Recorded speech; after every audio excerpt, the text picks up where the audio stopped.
Hello students, আজ আমরা খুবই একটি গুরুত্বপূর্ণ টপিক নিয়ে আলোচনা করব। তা হলো বিখ্যাত ব্যক্তিদের উপন্যাস। এই টপিকটিতে রাজ্যের সমস্ত এক্সামে 1 থেকে 2টো কোশ্চেন কিন্তু আসবেই। তোমরা ক্লাসটি শেষ পর্যন্ত দেখো ও যারা এখনো সাবস্ক্রাইব করনি তারা সাবস্ক্রাইব করে দাও। আর এই ক্লাসের পিডিএফটা পাওয়ার জন্য তোমরা অবশ্যই টেলিগ্রাম গ্রুপে যুক্ত হও। টেলিগ্রাম গ্রুপের লিঙ্কটি ডেসক্রিপশন বক্সে দেওয়া রয়েছে। দেখো, প্রথমে হচ্ছে বিভূতিভূষণ বন্দ্যোপাধ্যায়। বিভূতিভূষণ বন্দ্যোপাধ্যায়ের লেখা প্রথম উপন্যাস কি? পথের পাঁচালী। ঠিক আছে, বিভূতিভূষণ বন্দ্যোপাধ্যায়ের লেখা প্রথম উপন্যাস হলো পথের পাঁচালী।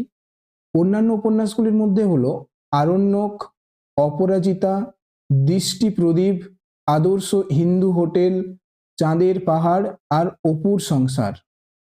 ঠিক আছে, রবীন্দ্রনাথ ঠাকুরের প্রথম উপন্যাস হলো বউ ঠাকুরানীর হাট। ঠিক আছে, তাহলে প্রথম উপন্যাসটা আমাদেরকে একটু মনে রাখতে হবে, বউ ঠাকুরানীর হাট।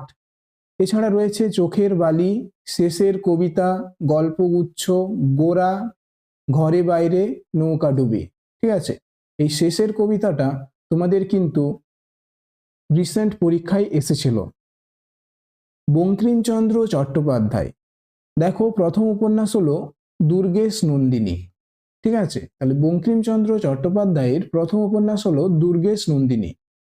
এছাড়াও অন্যান্য উপন্যাসগুলির মধ্যে উল্লেখযোগ্য হলো কৃষ্ণকান্তের উইল, কমলাকান্তের দপ্তর, কপাল কুণ্ডলা, আনন্দমঠ, মৃণালিনী, বিষ বৃক্ষ আর দেবী চৌধুরানী। আরো অনেক উপন্যাস রয়েছে বঙ্কিমচন্দ্র চট্টোপাধ্যায়ের লেখা, কিন্তু এই উপন্যাসগুলো যদি তোমরা করো তাহলে এইখান থেকেই কিন্তু তোমরা তোমাদের পরীক্ষায় কমন পেয়ে যাবে। কাজী নজরুল ইসলাম, আমাদের বিদ্রোহী কবি কাজী নজরুল ইসলাম, তার প্রথম উপন্যাস হলো বাঁধন হারা। এছাড়াও উল্লেখযোগ্য তার উপন্যাসগুলি হলো কুহেলিকা, মৃত্যু ক্ষুধা। ঠিক আছে, কুহেলিকা, মৃত্যু ক্ষুধা। এরপর আমরা দেখে নেব ঈশ্বরচন্দ্র বিদ্যাসাগরের প্রথম উপন্যাস কি? বেতাল পঞ্চবিংশতি। বেতাল পঞ্চবিংশতি। এছাড়াও উল্লেখযোগ্য উপন্যাস হলো শকুন্তলা, সীতার বনবাস। ঠিক আছে, তাহলে তার উল্লেখযোগ্য উপন্যাসগুলি কি? বেতাল পঞ্চবিংশতি, শকুন্তলা আর সীতার বনবাস। মানিক বন্দ্যোপাধ্যায়ের উল্লেখযোগ্য উপন্যাসগুলির মধ্যে হলো জননী। ঠিক আছে, যেটা হলো তার প্রকাশিত প্রথম উপন্যাস।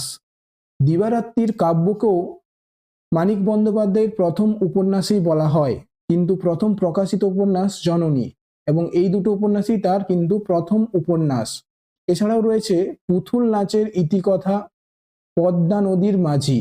ঠিক আছে, তার এই উপন্যাসগুলো কিন্তু পরীক্ষায় আসে। তারাশঙ্কর বন্দ্যোপাধ্যায়ের প্রথম উপন্যাস কি? দেখো, চৈতালি ঘূর্ণি। ঠিক আছে, এছাড়াও অন্যান্য উপন্যাসগুলির মধ্যে হলো পাষাণপুরী, পাষাণপুরী, ধাত্রী দেবতা, কালিন্দী, কবি, গণদেবতা। ঠিক আছে, তার এই উল্লেখযোগ্য উপন্যাসগুলো তোমরা সবাই মনে রাখবে। তোমাদের আগের পরীক্ষায় বারবার এসেছে এবং পরীক্ষায় আসার মতো কমনযোগ্য উল্লেখযোগ্য উপন্যাসগুলোই কিন্তু আমি তোমাদেরকে করিয়েছি। মহাশ্বেতা দেবীর প্রধান উপন্যাসগুলি হলো হাজার চুরাশির মা, এটা খুবই গুরুত্বপূর্ণ উপন্যাস। অরণ্যের অধিকারী, ঝাঁসির রানী। ঠিক আছে, তাহলে তার প্রধান উপন্যাসগুলি কি? মহাশ্বেতা দেবীর হাজার চুরাশির মা, অরণ্যের অধিকার, ঝাঁসির রানী। আশাপূর্ণা দেবী, আশাপূর্ণা দেবীর প্রধান এবং উল্লেখযোগ্য উপন্যাস হলো প্রথম প্রতিশ্রুতি, খুব গুরুত্বপূর্ণ, প্রথম প্রতিশ্রুতি। এছাড়াও উল্লেখযোগ্য উপন্যাস হলো সুবর্ণলতা, বকুল কথা। ঠিক আছে, আশাপূর্ণা দেবীর এই উপন্যাসগুলো তোমরা মনে রাখবে। শরৎচন্দ্র চট্টোপাধ্যায়, তার প্রথম উপন্যাস হলো বড় দিদি। এছাড়াও তার উল্লেখযোগ্য উপন্যাসগুলি হলো মেজ দিদি, বিন্দুর ছেলে, চরিত্রহীন, শ্রীকান্ত, দেবদাস, পথের দাবি। তাহলে শরৎচন্দ্র চট্টোপাধ্যায়ের প্রত্যেকটা উপন্যাস, যতগুলো উপন্যাস আমি করালাম, এগুলো কিন্তু খুবই গুরুত্বপূর্ণ এবং প্রত্যেকটা উপন্যাস কিন্তু পরীক্ষায় আসার মতো।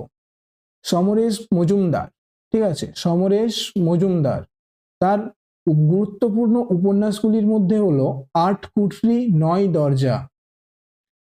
সাতকাহন, কালবেলা, খুবই গুরুত্বপূর্ণ একটা উপন্যাস। কালবেলা, গর্ভধারিণী, কালপুরুষ, কালপুরুষও খুবই গুরুত্বপূর্ণ একটি উপন্যাস। তাহলে সমরেশ মজুমদারের গুরুত্বপূর্ণ উপন্যাসগুলি কি দেখে নেই? আটকোটরি, নয় দরজা, সাতকাহান, কালবেলা, গর্ভধারিণী, কালপুরুষ। সমরেশ বসু, সমরেশ মজুমদার আমরা করলাম, এবার আমরা সমরেশ বসুর গুরুত্বপূর্ণ উপন্যাসগুলো কিন্তু জানবো। যেমন বিবর, খুবই গুরুত্বপূর্ণ একটা উপন্যাস, যেটা কিন্তু তোমাদের পরীক্ষায় আসে, আগেও এসছে। প্রজাপতি, শাম্ব, টান পোড়ান, ঠিক আছে, টানা পোড়েন, টানা পোড়েন, মহাকালের রথের ঘোড়া, মহাকালের রথের ঘোড়া। সুনীল গঙ্গোপাধ্যায়ের প্রধান উপন্যাসগুলির মধ্যে হলো প্রথম আলো, পূর্ব পশ্চিম, সেই সময়, মনের মানুষ, অরণ্যের দিবারাত্রি। ঠিক আছে, তার এই গুরুত্বপূর্ণ উপন্যাসগুলো কিন্তু তোমরা মনে রাখবে, এগুলো কিন্তু পরীক্ষায় আসে। যেমন প্রথম আলো, পূর্ব পশ্চিম, সেই সময়, মনের মানুষ আর অরণ্যের দিবারাত্রি। শীর্ষেন্দু মুখোপাধ্যায়, তার প্রধান উপন্যাসগুলি দেখো, দূরবীন, পার্থিব, গয়নার বাক্স, কাগজের বউ, পারাপার। ঠিক আছে, তার এই গুরুত্বপূর্ণ উপন্যাসগুলি কিন্তু তোমরা মনে রাখবে। শরদিন্দু বন্দ্যোপাধ্যায়ের প্রধান উপন্যাসগুলি হলো ব্যোমকেশ সমগ্র, ঠিক আছে, খুবই গুরুত্বপূর্ণ, ব্যোমকেশ সমগ্র, কালের মন্দিরা, গৌড় মল্লার তুঙ্গভদ্রার তীরে। তো আজকে আমি তোমাদেরকে বিভিন্ন লেখকের যে গুরুত্বপূর্ণ উপন্যাসগুলি করিয়ে দিলাম, এগুলো কিন্তু তোমাদের আপকামিং পরীক্ষায় কিন্তু আসবেই। আর এই রকম ক্লাস পাওয়ার জন্য তোমরা অবশ্যই চ্যানেলটিকে সাবস্ক্রাইব করে রাখো, এবং ভিডিওটি ভালো লেগে থাকলে একটা লাইক করবে। তো দেখা হচ্ছে পরের ভিডিওতে।